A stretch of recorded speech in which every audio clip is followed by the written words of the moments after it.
Good evening, ladies and gentlemen. Welcome to our final installment of the Global Perspectives Speaker Series for this year. My name is Mark Wynne. I'm a Vice President here at the Dallas Fed and Director of the bank's Globalization and Monetary Policy Institute that hosts this series. My usual job at these events is to introduce Dallas Fed President Rob Kaplan, but unfortunately he was called away on urgent family business at the last minute, and I will be substituting for him at tonight's event. This evening, we're delighted to welcome to the bank two local entrepreneurs, Amber Venz Box and Baxter Box. Amber and Baxter are co-founders of rewardStyle, which is described, and I quote, as the first and largest invitation-only end-to-end content monetization platform for top-tier digital style influencers and brands around the world. Amber serves as president of the company, and Baxter serves as CEO. They're both Dallas natives and relatively recent SMU graduates, I believe, and come at the business from very different angles. Amber with a background in fashion and Baxter with a background in technology.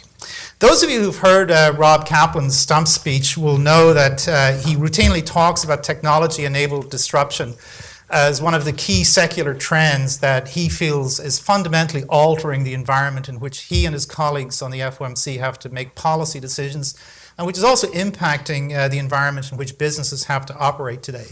A lot of analysts have written about the need to master the digital-powered shift that is reshaping the business world, and how we need to rethink the integration of minds and machines, products and platforms, and the core and the crowd. In all three of these cases, the balance now favors the second element of the pair. That is, the machine, the platform, and the crowd. And this, in turn, has enormous implications for how companies run and how we prepare workers for the modern labor market. And few companies better embody this trend than rewardStyle. And it's great to know that a local business is playing such a key role in such an exciting area.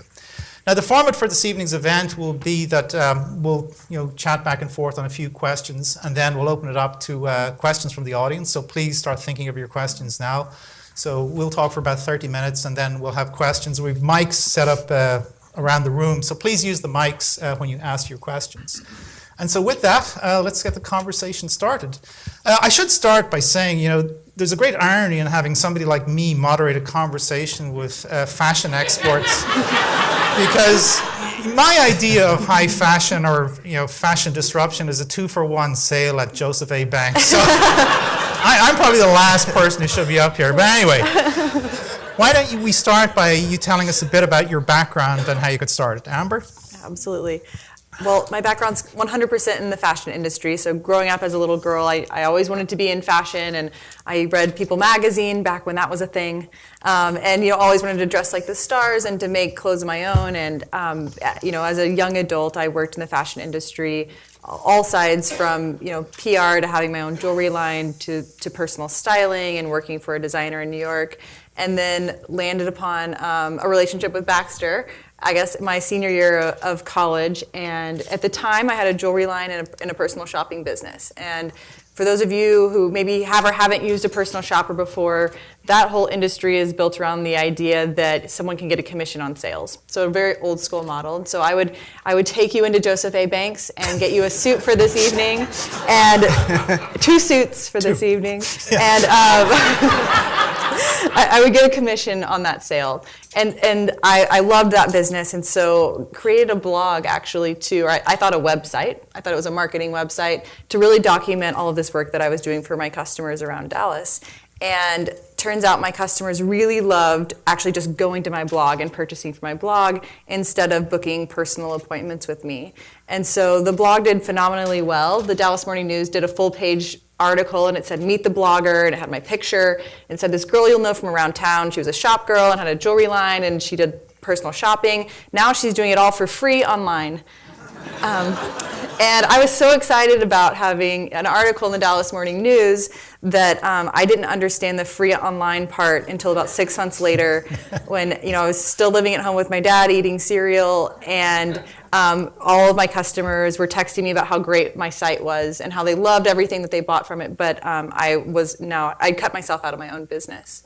So around this time, Baxter and I were dating. We went for a walk with our dog, and he was like, being the entrepreneur and the engineer, said, I think we can solve this problem for you. What's the ideal, world solution? And so I knew, a young girl, 22 years old, I was like, commission on sales. I just need to be able to prove that, you actually bought those suits online at Joseph A. Bank instead of me taking you in store. And so we started building rewardStyle to really move that old school business online. And it turns out I wasn't the only person who had that need. And so we now serve about 20,000 influencers like myself worldwide.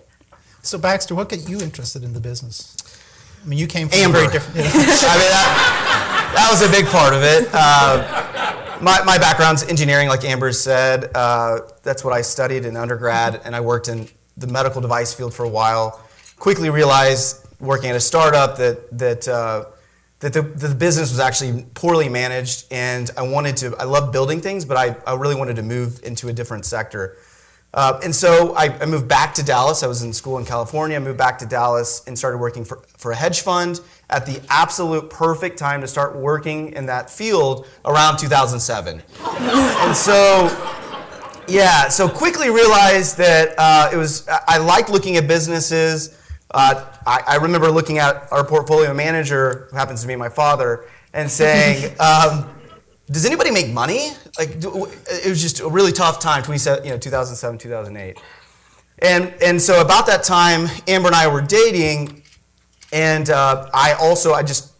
being an engineer, I was always looking at building things. So at that time, I actually had built a business around incubating my own ideas. So how really we started working together when we started dating, two different things. I helped Amber create her blog through this incubator that I had built. And then quickly, like Amber said, we started working through what could a platform look like in this new world where retail was moving online, media was getting disrupted, right? So the traditional model of media where particularly females would go purchase a magazine and that's where they would get inspiration. They were now looking more and more online. Amber, being one of the early fashion bloggers and her peers, started realizing that this is a really big opportunity where these tailwinds are starting to kind of collide. And so went back to business school in 2009. Around 2011 is when we launched rewardStyle, the business. And it really took off. I remember hearing the stories, when you really nail an idea, you learn really quickly that it's going to work.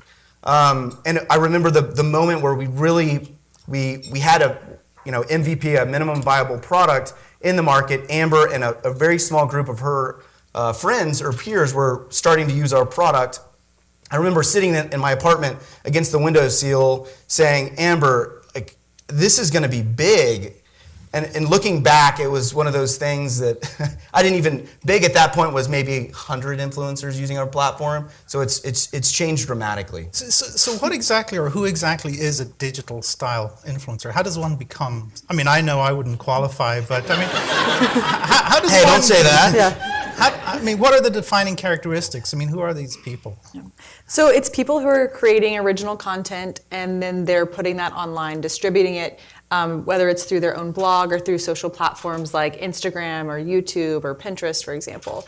And they've amassed a following. And for us, we look at influence as really, are your followers voting with their wallets? Are they going on the trips that you're going on? Are they buying the clothes that you're buying, the strollers that you're showing? What are they? Are you actually influencing action from them? And so that's what today we would call an influencer. And how do you find the people?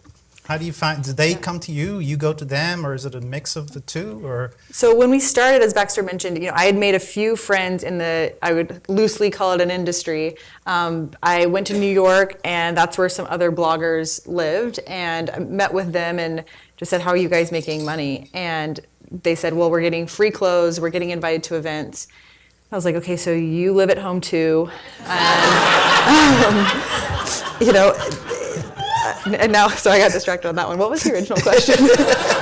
So who are, how does one get into this business? Yeah. How do you recruit them and find them? Yes. And so when we started making money and all were able to get apartments, then it was like, oh, well, now I actually know this other girl who has a blog and this other girl who has a blog. And so largely a referral business. So to date, we've had over 150,000 applications for influencers who want to be able to use rewardStyle's really business tools and consulting in order to grow their business. And you can almost think of rewardStyle as an incubator in that we take these applications from influencers and then we look to see, are they investable? So has this person, are they creating original content? What does their distribution look like? How many followers do they have?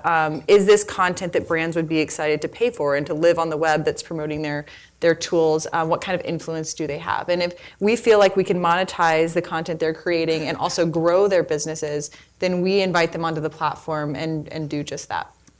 Okay, so just a reminder, we'll open up for questions about 10, 15 minutes. Could you talk a little bit about the hard part of growing a business, like the financing? I mean, how do you get the capital to get it going, and then the rounds of investment and so on? Do you work off of retained earnings? Have you had rounds of capital investments yet? Or?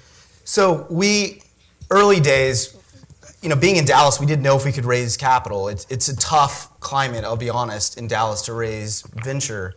And so the way that we built the business was very deliberate. The model that we have, though, is unique in that we have about 30 to 45 days typically afloat. We're sort of a bank, probably a little smaller than most banks around here. But so we get paid by the brands, and then about 30 days later, typically, we'll pay our influencers, and again, it depends.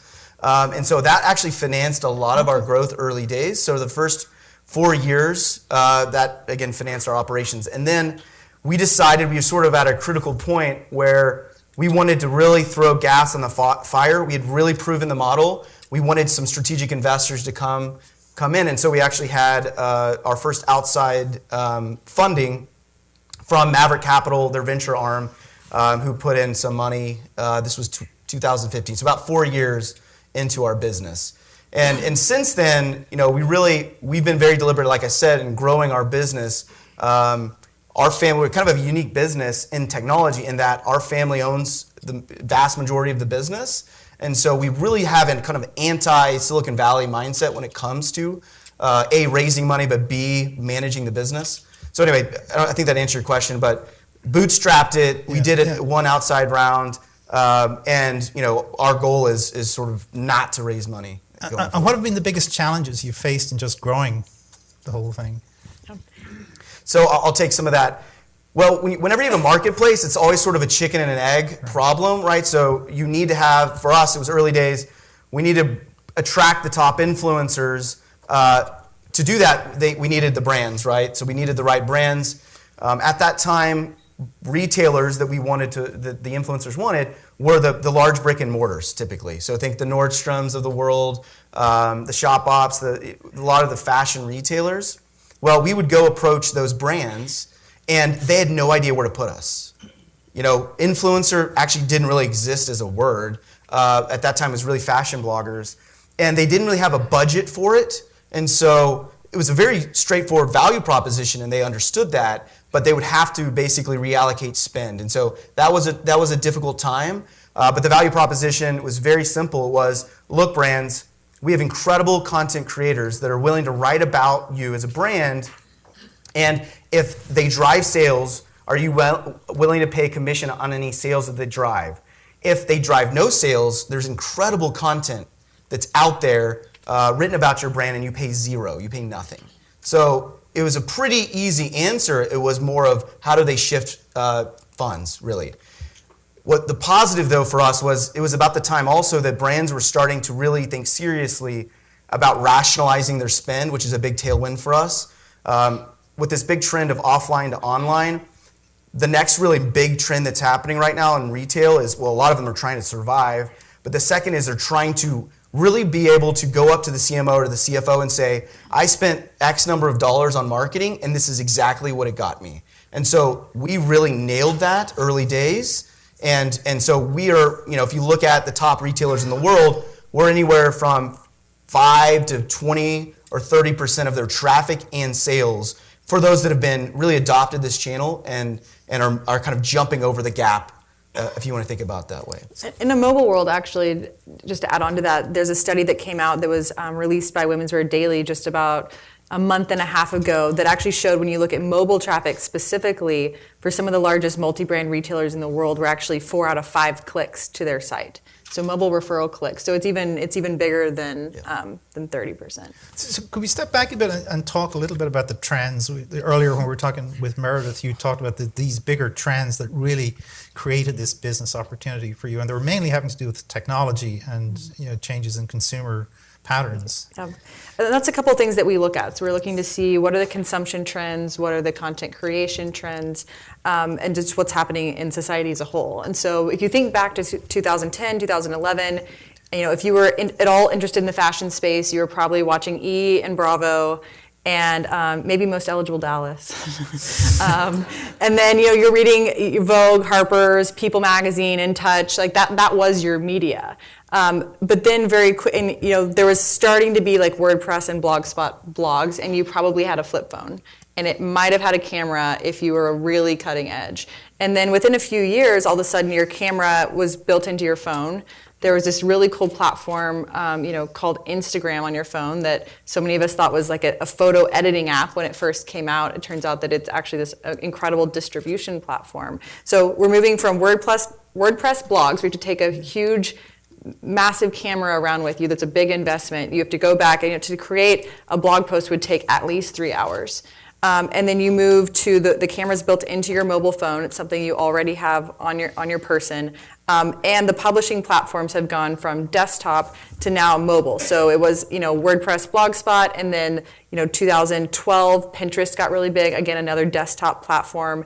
And then 2013, Facebook bought Instagram, and that was the first time we see a mobile publishing platform. Now it's caught up with, okay, we have a camera on our phone, what do we do with that?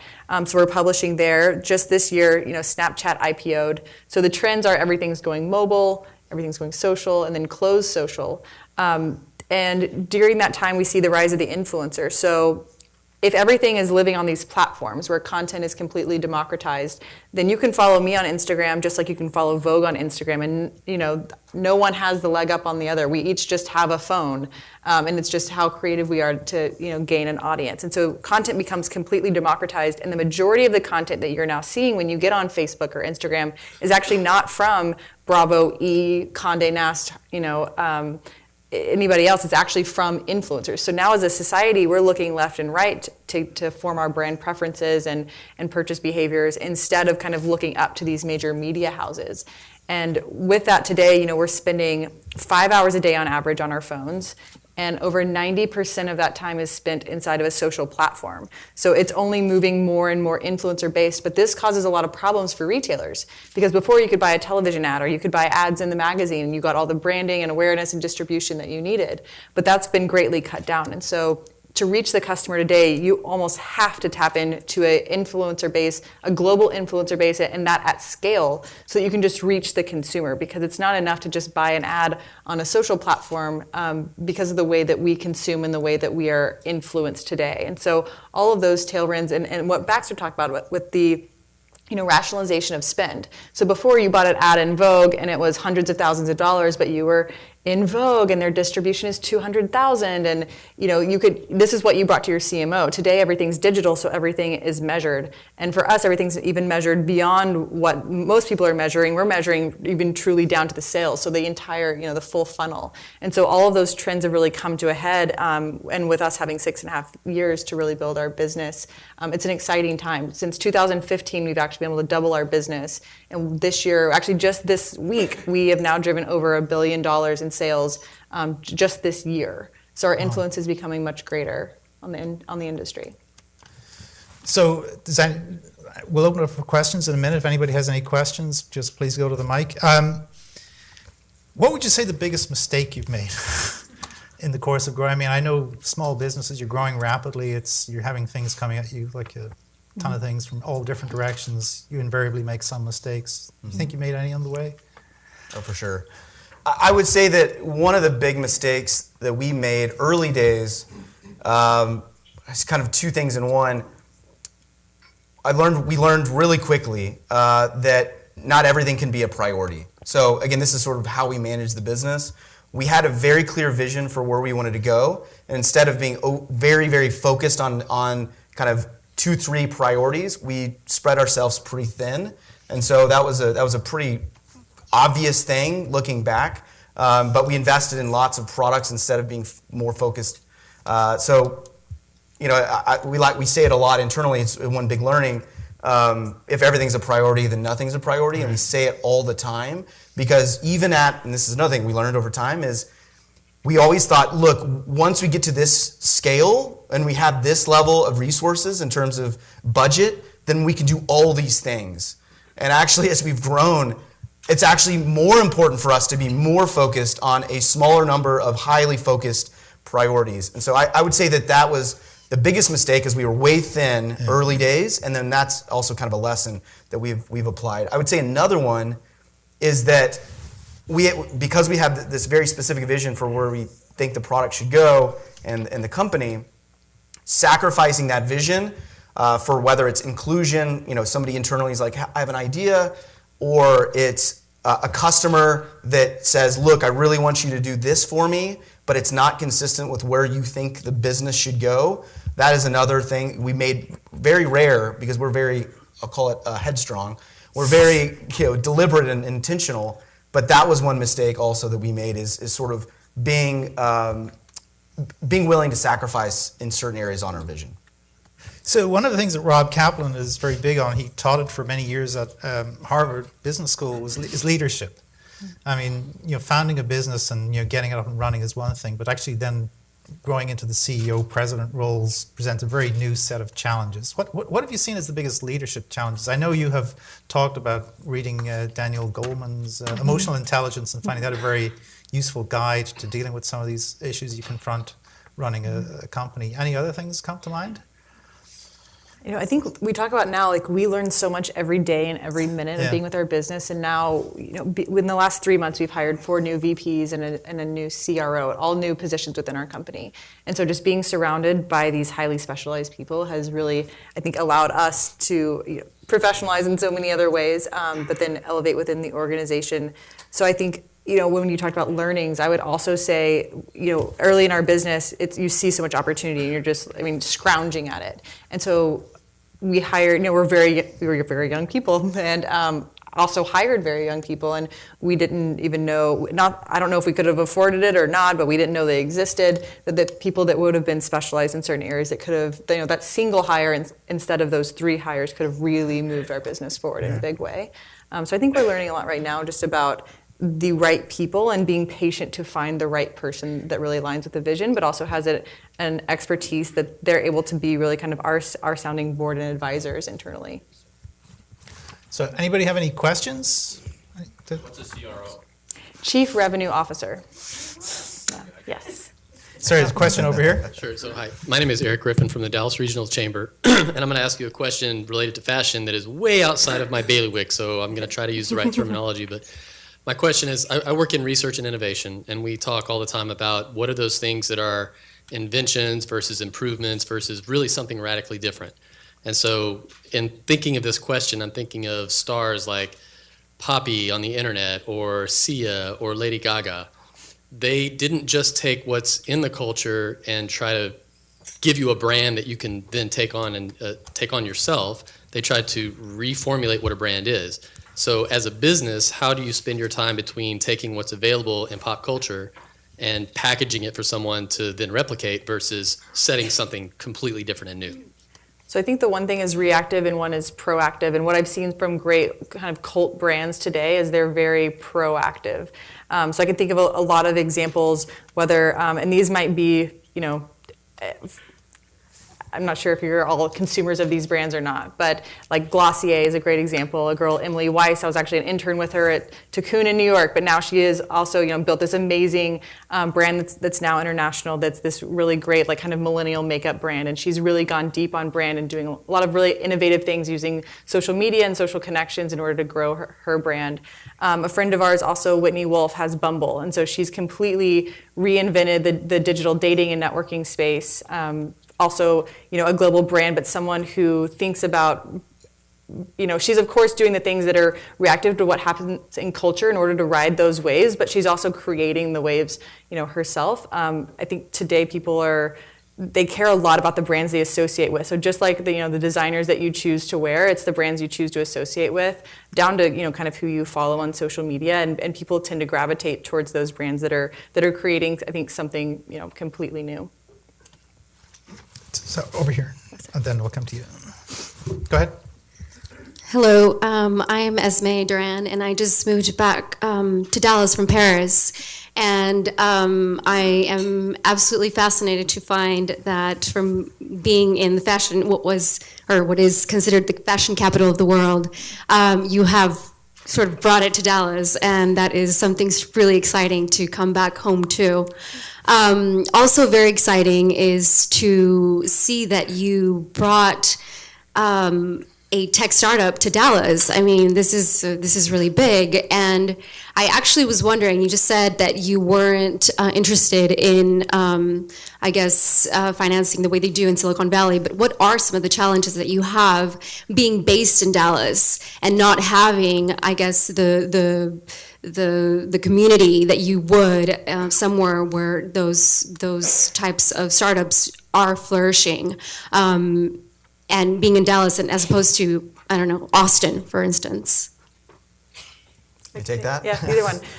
There's advantages as well. I think one of the things early days was, Baxter at the time didn't have really a tech network, and I didn't really have a fashion network to speak of, and so, we were the closest thing that our team was going to get to those worlds, and we didn't have that, and so we were able to think really clearly about solving a goal without having any preconceptions about solutions or even about a rule book. I mean, I had always tried to work at Condé Nast and Vogue and be an intern, all these things, shot down every angle.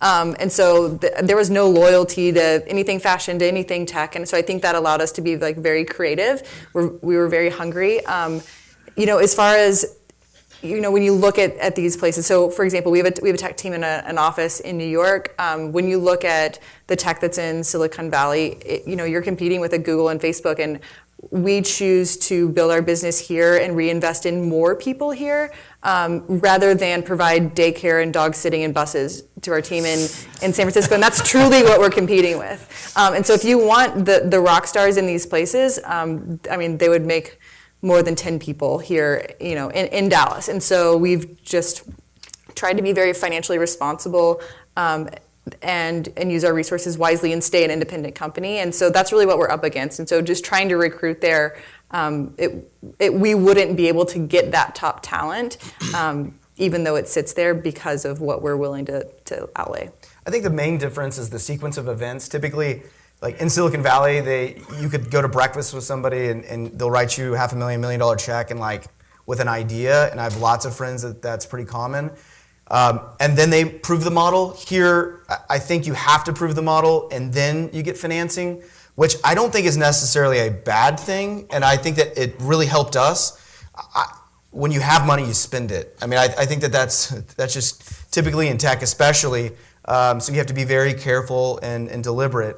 And so I think it was actually a big positive that we were not in Silicon Valley for the reasons Amber talked about, because we were under the radar. We didn't, we built it like we would build it if we didn't have any money, and then prove the model, then move to financing when it made sense, which just makes you build a sustainable business. And I would say we've actually been able to tap into what I'm going to call the tidal wave. And so there are fringe influences and fringe mentality sometimes on the coast, and you can see it by looking at all various types of heat maps, whichever one you would like to see. And so we are a type of company we are a volume play. And so we are working with people who didn't get to work at Vogue but really love fashion. And then they have their niche audiences that are like them, and they love fashion too, and they love this perspective. And so it's, some of our top clients are based in the Midwest, and they're, teachers or moms, or, they're doing very normal people things. And so I think also there was a flash in time where I thought, we've got to elevate all of our clients to be these fashion it girls, and to be everything that everyone in New York, everything that I had maybe aspired to be. And for a few months, I actually sat and focused on that. And I did, partnerships with the CFDA and all of this. And then I came back to think like the person who's buying these clothes does not care. They don't know what the CFDA is. They don't know what Fashion Week is or when it is or that there's 10 of them. And so, I wasted maybe a few months and a few cycles on that. Glad it's out of my system. But, if you look at that kind of tidal wave effect, and it's not necessarily like the elite that are making huge moves. It's what's happening just for real people in the country. I had a Yes, sir. question. And then- What serendipitous events occurred that contributed to your success? Us meeting. That's an obvious one. I'm completely function. She's form. So we are together completely opposites. And so I think that was. It really took an engineer and somebody in the fashion space coming together. There are so many people that have tried to copy us that are engineering people. They don't get the fashion components. They don't get the style components at all. They can't go sell a retailer to save their life. Similarly, fashion, trying to build products really hard.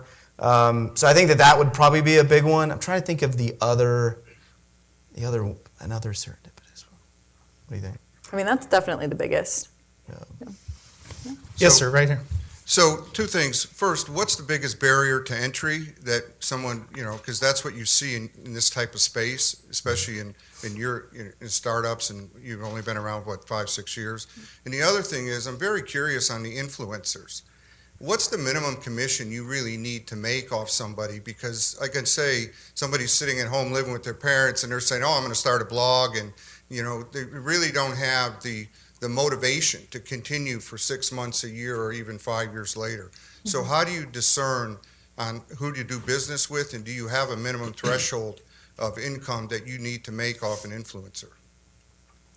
So the first part of that, I'll start with the second. So the marginal cost of a new influencer on our platform is basically zero.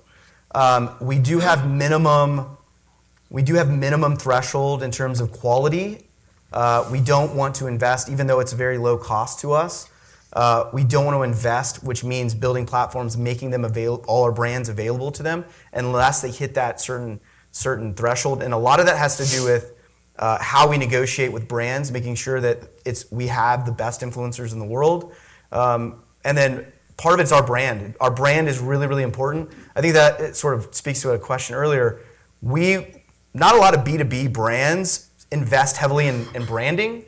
We do, because our influencers, that's something they really care about, right? Our brands really care about that. Back to your first question about the moat, or maybe sustainable competitive advantage. How do you sort of, what's the barrier to entry?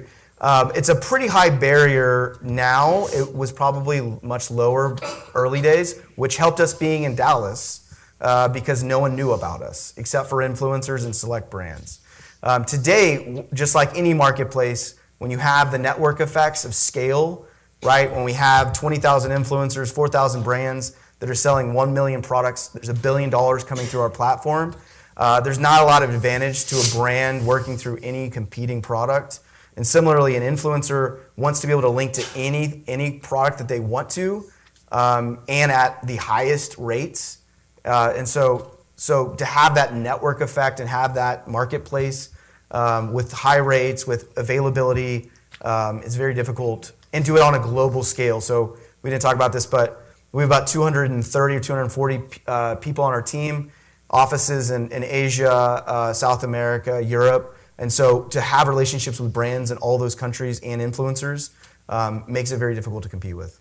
Something we've seen lately is that our brands look to us, they're now all fully bought in on influencer. That's not a conversation anymore. Early days it was, what's a blogger? That's a gross person. I don't align my luxury brand with that person. And there was even this whole thing, for those of you who are in the fashion world, for a while there was like news of like bloggers are banned at Fashion Week. It was just like this kind of like retaliation from the industry against them. Today everyone knows I have massive influencer budgets. I just need to know how to deploy it at scale and globally. And so that's been the conversations, is more of, okay, the budget, it fully exists, but I need a partner that is going to know the best influencers in Brazil and know the best influencers in China and help me to grow these programs, because as an online retailer, it is important to me to grow my Asian business or my Latin American business. Yes, sir, over here. So when you first conceived your business, it was to help influencers monetize their content. But now that the platform has reached scale, you're generating, I'm sure, a tremendous amount of data. So if so, what data are you paying attention to, and how are you planning on using it? We have a lot of data. So we look at, there's a lot. So when you think about all the transactions that are happening, I'll just give you an example. We know what's transacting on Instagram, and Instagram doesn't even know that. And so we know what influencers are creating content around. So think about all the metadata that we have around images. So, I forgot how many images have run through our system. Almost 9 million. Yeah, something like 9 or 10 million images. It's an incredible amount of content, original content, and what all is in that, what is being featured basically in that content. All the way down to what are the consumers purchasing. We've had a lot of interest in, you can imagine what you could do on that. We know which retailers are performing, right, before anyone else does.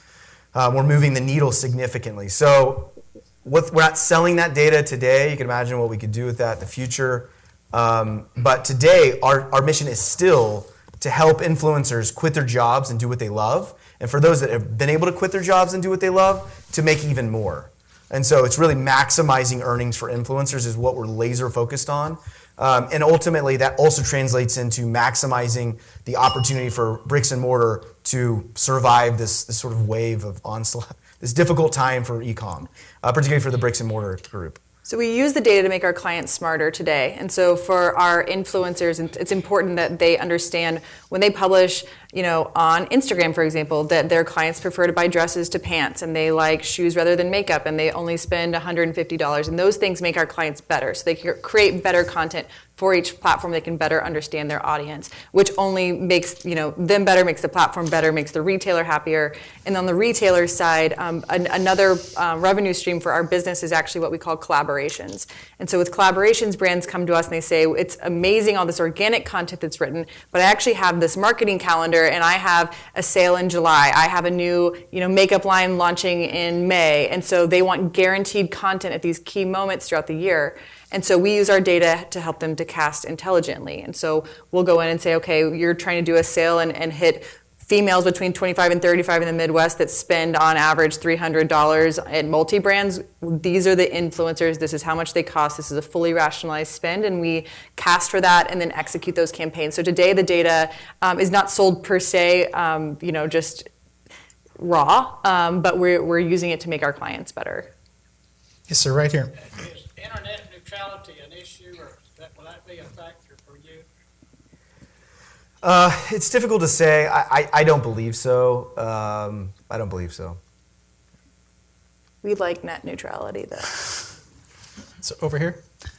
Hi, Jules Clark, Dallas Innovates. I'm also an aspiring influencer myself. How to be social.blog. Shameless promotion right there. Shameless. I love it. Yeah. So I actually have a two-part question for you. My first one is, with marketing agencies starting to pick up this model and actually trying to get influence in themselves, how are y'all differentiating your market, your model from the other marketing agencies? That one's an easy one, and it's brands come to us really for scale. So on an agency model, even internal agency, every brand we work with has like an internal PR. A lot of them have internal influencer.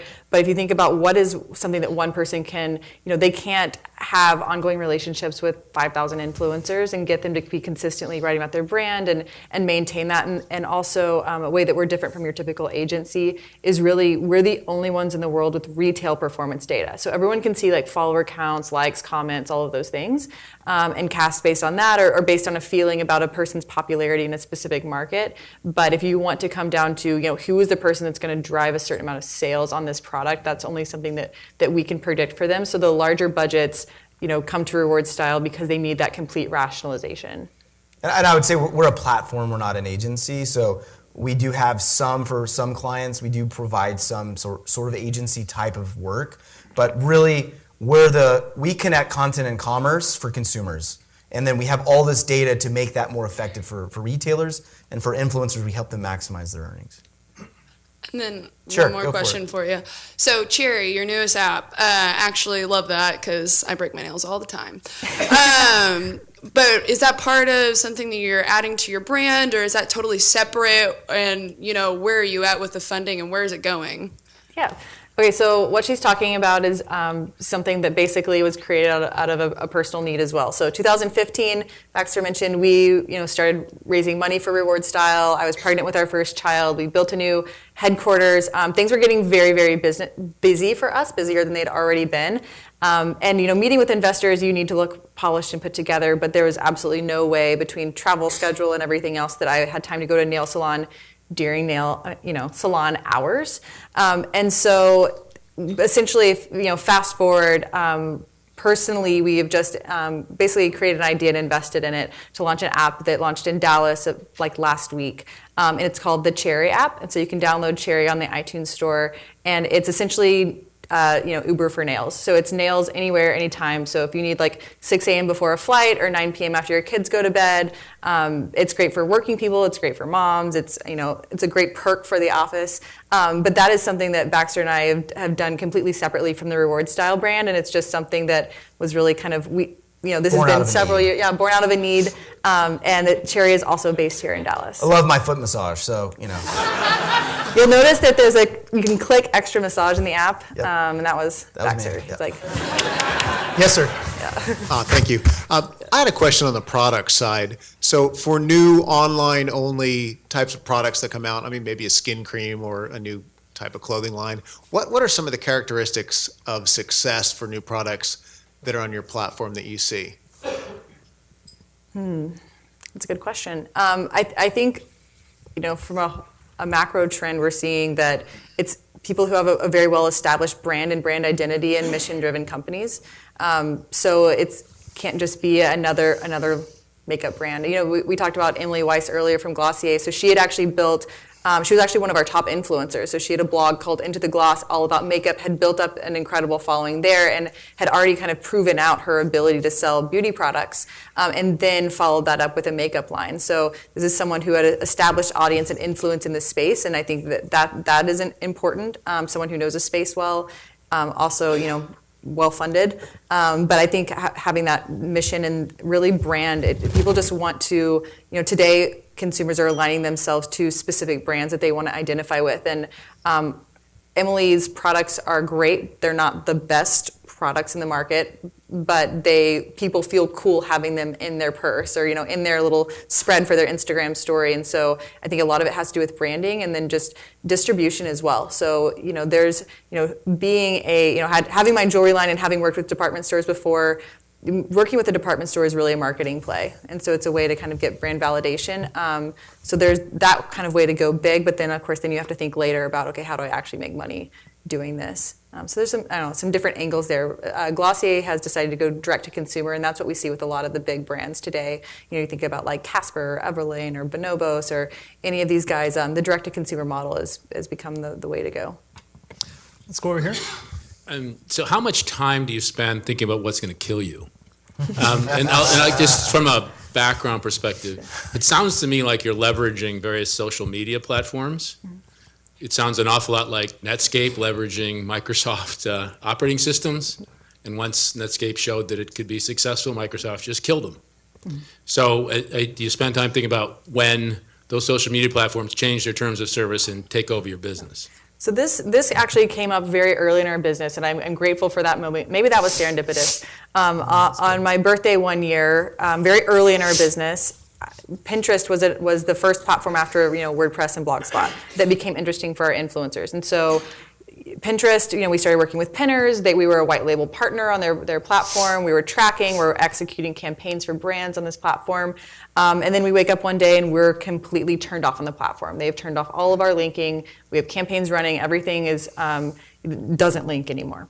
And within a few days, our brands had fought back and got everything turned back on with Pinterest, but that was the first wake-up call of, wow, actually, this is the first social platform we've done business with, and Ben woke up this morning and decided he didn't like rewardStyle anymore. And so, that had an impact on our business. Luckily, it was less than 1% of our business, so it didn't really matter, but I think it taught us a lesson. And so The next year, we saw Instagram. By 2013, our influencers were creating at least as much content on Instagram as on their own sites, and they were seeing great, engagement and ability to grow their audience on this platform. So we created a tool called Like to Know It.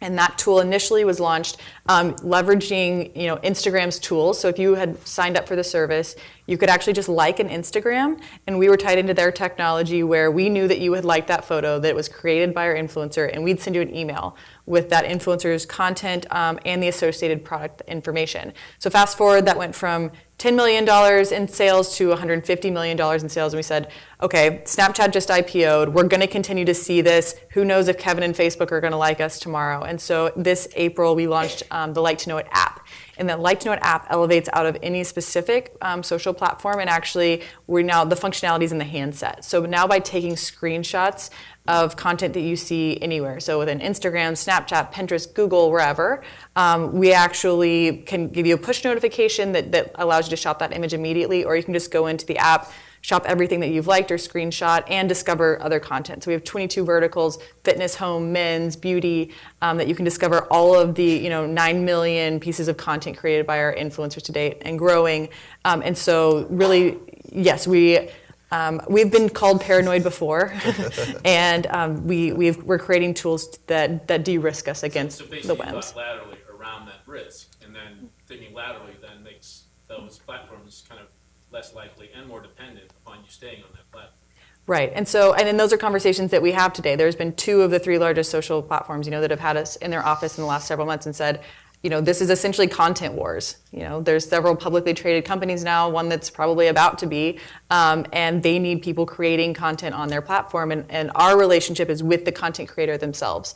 And so something that maybe people don't totally think about is like when you go on Pinterest, someone took those pictures. Like that's someone's living room. There's an artist essentially that created that and put that there.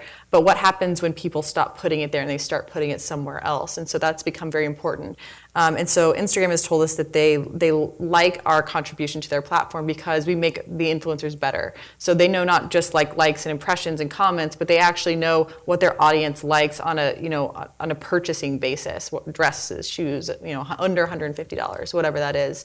And so we understand that the social platforms have benefited us. We are very grateful to them, but we are also intend to be the infinite player, and so are building accordingly. So quickly here. How much of your operation is proprietary, covered by patents or copyrights? A decent amount.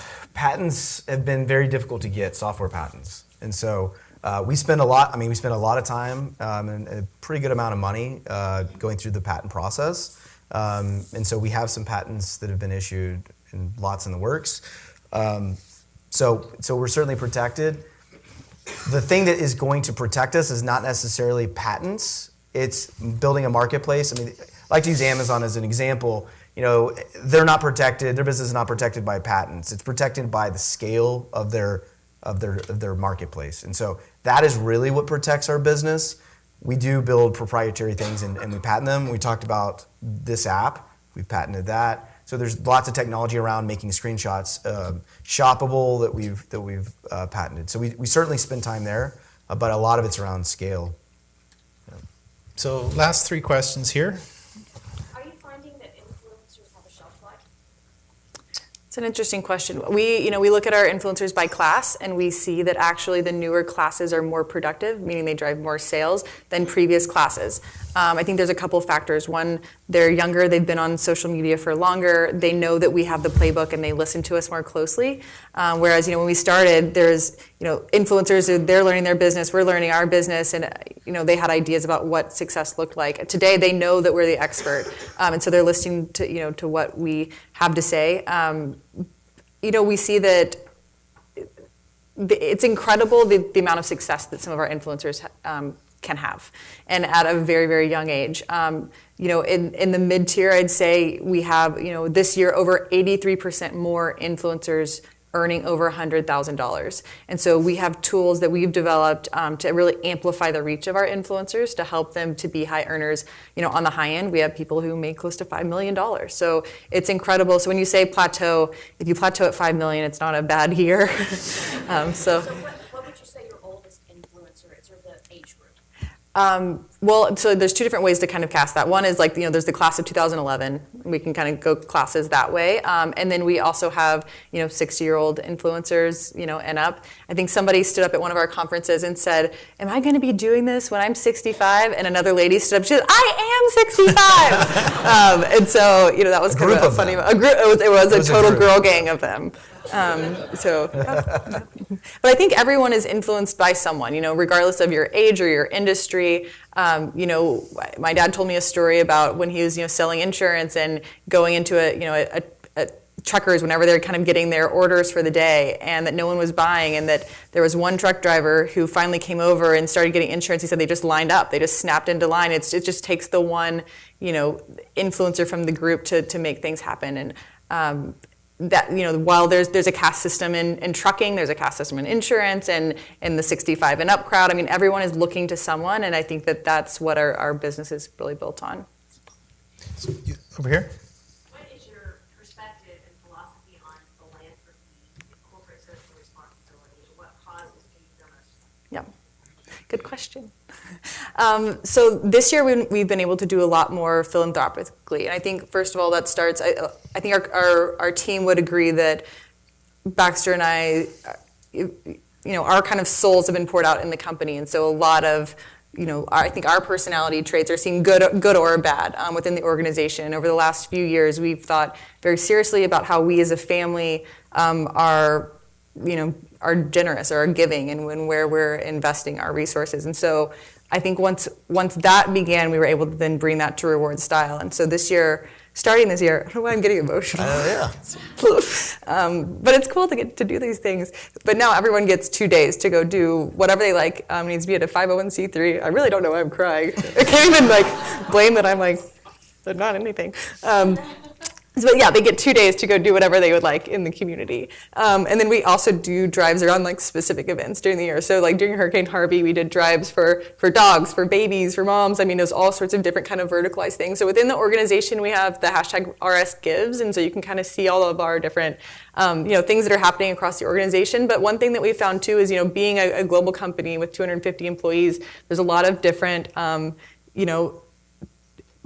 people and personalities and perspectives, and there's a lot of different politics, there's a lot of different religions, and so we let everyone spend their time as they feel like they would like to contribute to their society. Harvey? So what changed when you went global? Was it just a matter of scale, or were there some fundamental changes to your model you had to make? Yeah, it's a bit nuanced. So we moved internationally within a year and a half. So we opened our London operations very quickly. And a lot of that had to do with our influencers. On average, their audience, 30 to 40% of their audience typically is outside of their domestic region. And that's just because of it's online, right? And so quickly we realized that our US-based influencers were talking about brands that make sense, right, in Europe. And so we quickly moved to expand to support the brands internationally. The model didn't have to change a lot, but there was some, when you think about France, Germany, some of the mainland Europe countries that we had to support, there's the obvious things, right? Language, currency, just setting up the just general operations. At that time, I thought it was complex until we moved to China, and that was interesting. That took us probably 3 years to get from end to end really incorporated and all of our operations up and running. And now it's like a machine. But I would say that China, Asia in general, but particularly China, is the most complicated, and that's not probably news to you, particularly in our space, because content is created in pretty much exclusively in these social channels, whereas in the US it's split between blogs and social. They sort of just completely skipped desktop and they're straight into mobile and social. And so in some ways we sort of looked at China as what's the future going to look like in the US when it comes to content. Not necessarily the quality of content, but the way that consumers interact with content and how the social channels evolve. So I would say that the channels look different in these different regions. Most of the other areas, the channels look similar to the US, but in Asia it's very different. The brands, the way that the consumers are actually transacting are all through pretty much two this may be too much information, but that you maybe not care about. But there's JD and Alibaba are like the players there, and they sort of control everything, particularly Alibaba. And so we have less power in those areas because of consolidated retail. And so working within those pieces and spending time with Alibaba and kind of really understanding the nuances of their systems took a lot of time. And so big barrier to entry, by the way, for the previous question, highly don't recommend going through that process unless you're really dedicated, because it is tricky. Hopefully that answered your question. Yes, thanks. So, last question. What advice would you give to any budding entrepreneurs in the audience?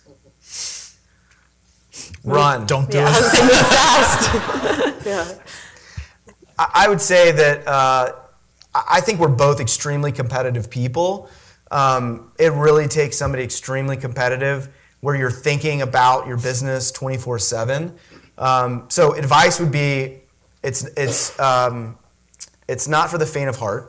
It's something that if you really want to do it and you're dedicated and you're competitive, I would say it's the best ride of your life. And it doesn't get easier. So you always think that you get to a certain scale, it's going to get easier. It just gets more complicated, higher stakes. It's also very exciting, but you have to really have that the desire to compete for a very long time. Yeah, mine was just run fast. I think the second that we launched Cherry, for example, the nail app, and all the comments on social media are like, why didn't I think of that? Or like, this is the thing that we've been talking about. And people are like tagging their friends of like, remember we talked about this over lunch? And it's like, if you don't do it, someone else is going to get to it. So moving fast. Yeah, it's not the idea, it's the execution. Okay. I mean, everyone has these ideas. Execution is very tough though. Okay, well, great. Thank you both very much.